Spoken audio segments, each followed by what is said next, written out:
ও নবী আমার, আপনার তরুণ এই ওমরের দিকে তাকায় দেখেন, ওমরের মতো হাট্টা কাট্টা একটা যুবক,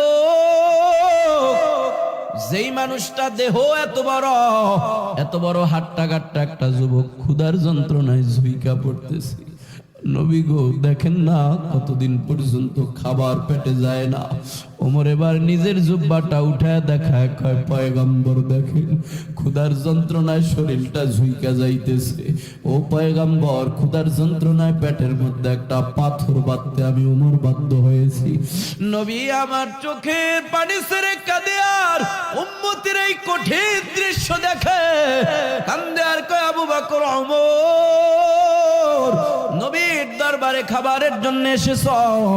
নবী ডাক দেয়া কয়, ওমর রে, নবীর পেটের মধ্যে এক সপ্তাহ পর্যন্ত কোনো দানা পানি যায় না। নবী এবার নিজের পেটের জুব্বাটা উঠায়া হযরতে ওমরের ডাক দেয়া বলে, ওমর দেখো তোমার পেটে তো ক্ষুধার যন্ত্রণায় একটা পাথর বেঁধেছ, আর আমি নবী ক্ষুধার যন্ত্রণায় তাকায় দেখো পেটে দুইটা পাথর বেঁধেছি। আমি নবীরও পেটের মধ্যে ক্ষুধার বড় যন্ত্রণা।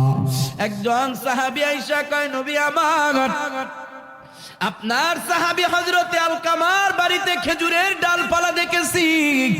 ও নবী চলেন আলকামার বাড়িতে যায় মেহমানদারি হন, গ্রহণ করেন। আলকামার বাড়িতে খেজুরের ডালপালা দেখেছি, হয়তো নতুন খেজুর কিনে আনছে, খেজুরগুলো গাছ থেকে পেরে আনছে। চলেন না। নবী আমার আবু বকর ওমর রে নিয়া আলকামার বাড়িতে দৌড়া যায়। ঘরের মধ্যে দরজায় নক লাগায় দিছে, আসসালামু আলাইকুম ইয়া আহলাল বাইত।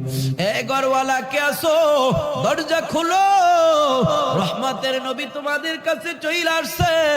আলকামার মেয়েটা ঘরের একটা ছিদ্র দিয়া তাকায় দেখে মেঘ না চাইতেই বৃষ্টি।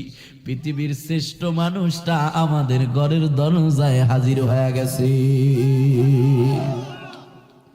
আলকামার মেয়েটা একটা দৌড় মারছে, ও আব্বা জান।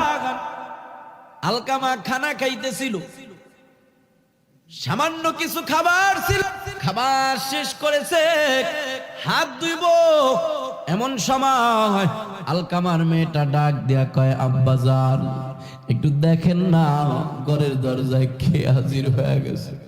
রহমতের নবী ঘরের দরজায় হাজির হয়ে গেছে। পয়গম্বর, ও পয়গম্বর, ও বাবা, রহমতের নবী ঘরের দরজা আসছে।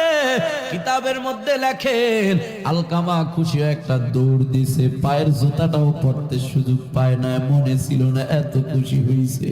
দরজা খুইলা কয়, ইয়া রাসূলুল্লাহ, ইয়া হাবিবাল্লাহ, আপনার দিদারের জন্য মানুষেরা আপনার দরবারে যায়, আপনি কেন আমার কাছে আসছেন বললেই তো আমি আলকামারে খবর দিলে চলে যাইতাম।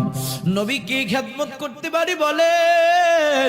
আলকামাকে নবী আমার ডাক দেয়া বলে, আলকামা দেখো আমার আবু বকরের চেহারাটা মলিন হয়ে গেছে, দেখো ওমরের চেহারাটা মলিন হয়ে গেছে।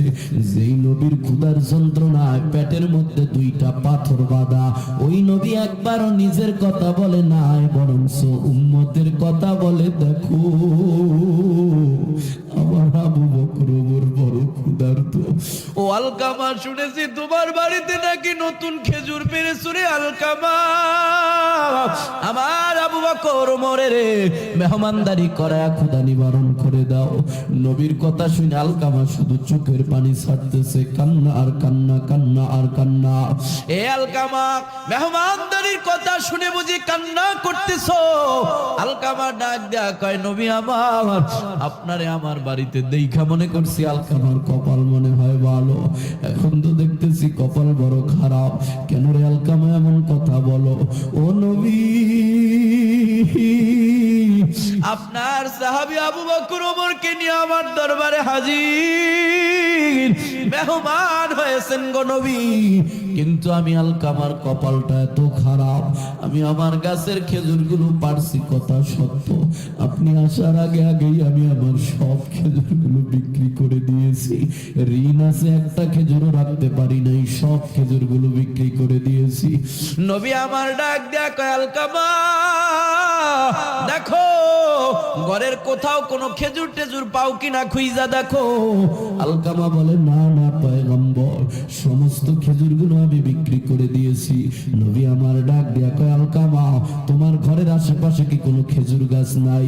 আলকামা ডাক দিয়া বলে নবী আমার খেজুরের বাগানটা বড় দূরে, ঘরের আশেপাশে কোনো খেজুরের গাছ নাই, তবে ঘরের ওই পিছনে একটা মরা খেজুর গাছ আছে। নবী আমার ডাক দিয়া বলে আলকামা, এবার নবীর ইয়ামানি চাদরটা আলকামার হাতে ধরায় দিছে। আলকামা যাও যাও, আমার আবু বকর ওমর বড় ক্ষুধার্ত, আমার এই চাদরটা নিয়ে তোমার ওই মরা খেজুর গাছের সামনে বিছায় দাও। যা বলবা রহমতের নবী বড় ক্ষুধার্ত, খেজুর গাছ, খেজুরের প্রয়োজন, যেমন কথা তেমন কাজ। হযরতে আলকামা রহমতের নবীর রহমতের চাদর নিয়ে ওই মরা খেজুর গাছের কাছে যায়, খেজুর গাছের সামনে রহমতের নবীর চাদর বিছায় দিয়া বলতেছে ওরে মরা খেজুর গাছ, রহমতের নবী সাহাবীদের নিয়ে বড় ক্ষুধার্ত, খেজুরের প্রয়োজন। আলকামা এমন কথা বলতে দেরি আছে, মরা খেজুর গাছ থেকে আমার নবীর রহমতের চাদরে খেজুর পরে ভরে যাইতে দেরি না।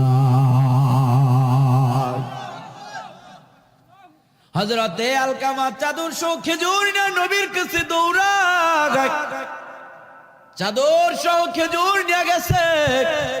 ও নবী নেন নেন নেন, খেজুর নিয়ে আসছি। নবী আমার একটা মুস্কি হাসি দিছে, এরে আলকামা কি করেছ?